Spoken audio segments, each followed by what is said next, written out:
Mga idol, may nabili na naman tayong flat screen sa mga kaibigan nating nagkakalakal. Sira yung LCD niya, walang picture sa ibabaw. Ginamp test ko yung BGH ng side cup sa baba dun sa taas, nagpicture naman, kaya lalagyan natin siya ng jumper. Gumamit lang ako ng manipis na magnetic wire dyan. Tapos pinag-short ko yung VGH ng ibabaw na side cup sa ibaba.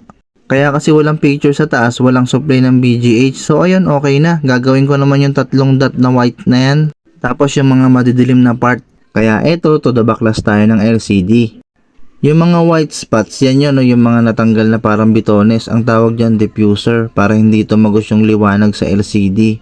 Pag testing ko nga, ang daming pundidong backlight, kaya pala madilim yung mga ibang parte. So ginawa ko, pinalitan ko lahat ng backlight. 18 pieces na big lens ng 6 volts in series connection. So ayun, pinagbabalik ko na yung mga lock, tapos yung kanyang mga frame, yung LCD. Lahat ng mga pyesa na binaklas ko, pinagbabalik ko na para ma-testing na. Sa likod naman na part, kinabit ko na din yung LVDS, yung pinaka-ribbon, yung dalawang speaker, at yung pinaka-controller niya. So ayun, nilagyan ko na ng input sa audio video ng TV Plus. Okay na!